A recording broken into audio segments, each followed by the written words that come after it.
प्रधानमंत्री साहब का एक दौरा था विदेश का, जो मैंने कवर किया था। ओमान में उनका टूर था और वो हम मोजो से कवर कर रहे थे मोबाइल से।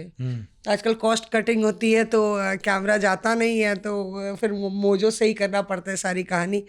और हालांकि वो आपको एफिशिएंट भी बनाता है। तो मोजो होता है मोबाइल जर्नलिज्म, तो मोबाइल से हम लोग कवर कर रहे थे। और प्रधानमंत्री साहब काबुकी स्टेडियम से होके मंदिर वहाँ पे था, वहाँ पे जा रहे थे। तो मतलब इतना उनका अलर्टनेस था कि वहाँ थोड़ी दूर पे भारतीय खड़े हुए थे उनके स्वागत के लिए, जो वहाँ पे ओमान में रह रहे हैं।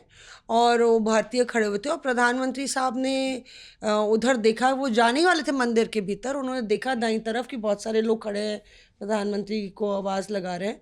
तो नरेंद्र मोदी साहब आए और आगे बढ़ते हुए फिर उन्होंने बिल्कुल पास आ गए और हम लाइव पे थे उस समय। तो हम दूर से कह रहे हैं कि प्रधानमंत्री जी मंदिर जा रहे हैं, फिर हम कह रहे हैं प्रधानमंत्री जी इस तरफ आ रहे हैं। और बहुत ही इक्का दुक्का कैमरा, मतलब कि इंडियन जर्नलिस्ट थे वहाँ पे, एक दो और थे जिनको मैं जानती थी, पर उस स्पॉट पे मैं ही थी शायद, या एक और होगा। और उनको दिख गया दूर से ही, सारे इंडियन से वो मिले और मुझे लगा कि फिर वो मुड़ जाएंगे, लेकिन वो बिल्कुल हमारे मोबाइल के फ्रेम में वॉक इन कर गए। मतलब ऐसा था कि हम डुअल फ्रेम में थे, प्रधानमंत्री, ऐसा लग रहा था टिक टैक चल रहा है, पर उसमें टिक टैक में प्रधानमंत्री जी का सिर्फ वेविंग का जवाब था। तो मैंने बड़ी हिम्मत, अब पत्रकार तो पत्रकार है, तो मैंने सोचा चलो क्या होगा, प्रधानमंत्री जी जवाब देंगे तो फिर टिक टैक हो जाएगा वाकई में। तो मैंने पूछा प्रधानमंत्री जी आप ओमान आए हैं और बहुत सारे लोग आपका स्वागत करने के लिए आए हैं, तो क्या कैसा कार्यक्रम चल रहा है। तो फिर प्रधानमंत्री जी ऐसा नहीं कि पलट गए हों, वो रुके, उन्होंने स्टे दिया, उस पर ही मुस्कुराते हुए बहुत बढ़िया लोगों को बोला और मुड़ के चले गए।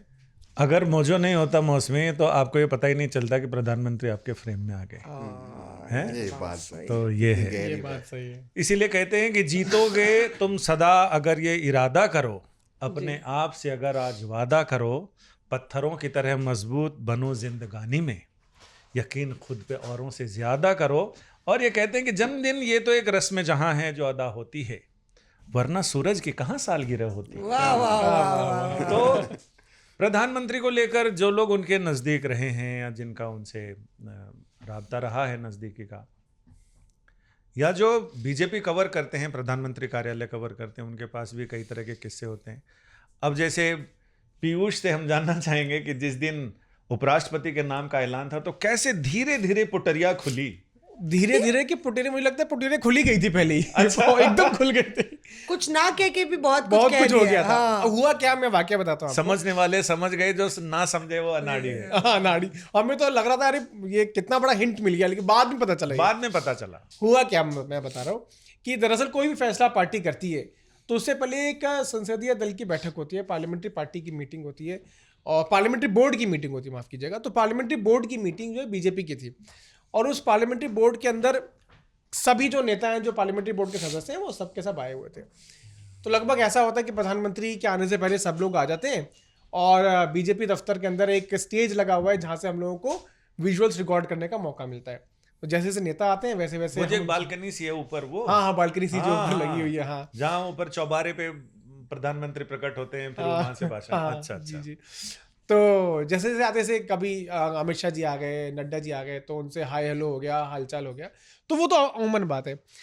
लेकिन जब सारे नेता आ जाते हैं तो उस दिन क्या हुआ, जब पार्लियामेंट्री बोर्ड की मीटिंग में सारे नेता जब अंदर पहुंच गए, तब आखिरी में प्रधानमंत्री आते हैं और वैसे ही वो आए। जैसे ही आए प्रधानमंत्री, और उसके बाद हल्की बूंदाबांदी हो रही थी, तो छाता लगा हुआ था हम लोगों के ऊपर भी। तो अमूमन ऐसा होता है कि आए प्रधानमंत्री और सीधा अंदर चले गए, उनका स्वागत होता है, नड्डा जी उनको एक फूल देते हैं और हाथ जोड़ते हैं और वो सीधा अंदर चले जाते हैं। लेकिन उस दिन क्या हुआ कि प्रधानमंत्री आए, उनकी गाड़ी रुकी और उन्होंने हम लोगों की तरफ देखा और हम लोगों की तरफ देखते हुए पूछा, और कैसी रही आप लोगों की जन्माष्टमी, जन्माष्टमी मनाई आप लोगों ने? मैंने कहा हाँ सर, बहुत अच्छे से मनाई। तो उनका जवाब था जय श्री कृष्ण। तो जय श्री कृष्ण उन्होंने जवाब दिया, सबने जय श्री कृष्ण सबने कहा, जवाब दे दिया। वापस जैसे लोग राधे राधे बोलते हैं, राम राम बोलते हैं, वैसे उन्होंने जय श्री कृष्ण कहा। हमने भी कहा जय श्री कृष्ण सर। लेकिन उसके 1 घंटे के बाद भगवान कृष्ण के नाम से नेमसेक सीपी राधा कृष्णन, वो एनडीए के उपराष्ट्रपति उम्मीदवार हो गए। तो आप सोचिए कि हिंट वो पहले ही देके चले गए थे। जय श्री कृष्ण। मतलब वो आप सूत्रों के हवाले से कर सकते थे, पर आपने ये कभी Catch सोचा ही नहीं नहीं कर कि लेकिन प्रधानमंत्री आपके सूत्र हो जाएंगे। लेकिन वहां तक निगाह जाती भी तो नहीं, हाँ, इसीलिए कहते हैं कि है जुस्तजू की खूब से है खूब तर कहाँ, है जुस्तजू, है जुस्तजू की खूब से है खूब तर कहाँ, वाह। अब ठहरती है देखिए जाकर नजर कहाँ। तो वहाँ नजर वहां तक पहुंच ही नहीं पाती है। बाद में पता चलता है कि हमारे सामने तेरे द्वार खड़ा भगवान भगत भर दे रे झोली, और पहचान नहीं पाए। हाँ, तो यही हाल हो गया था पीयूष का भी। बाद में सब लोग डिस्कस कर रहे थे। Reporters of